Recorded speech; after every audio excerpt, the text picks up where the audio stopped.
Bine v-am regăsit, dragilor! Astăzi trebuie să deconectez două unități de aer condiționat.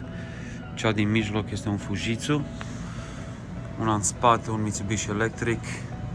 Ambele sisteme au o încărcătură de freon, deci trebuie să recuperăm tot, trebuie să recuperăm freonul. Bun, ce avem aici?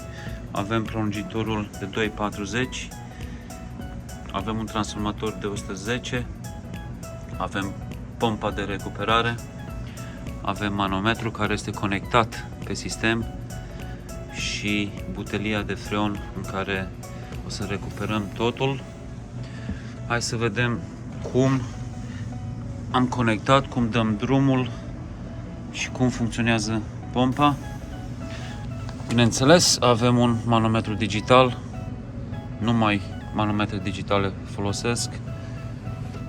R410A, R410A avem în sistem, avem cele două furtune conectate pe partea de lichid, partea de aspirație, avem o presiune statică de 9 bari, deci cele două furtune sunt conectate la sistem, intră în manometru, furtunul din mijloc vine în pompă, pe partea albastră.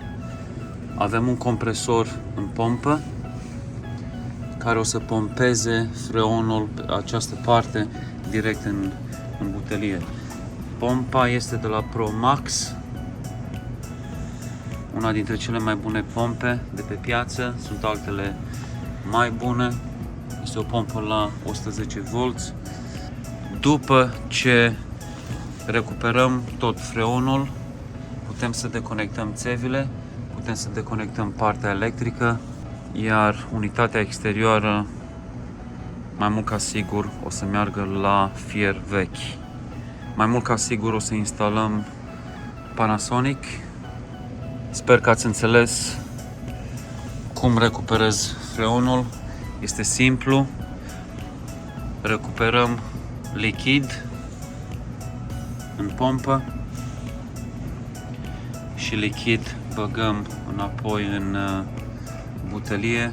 După cum vedeți, furtunul este conectat pe partea lichidă. Când o să avem presiunea pe 0, deci nu o să mai avem presiune,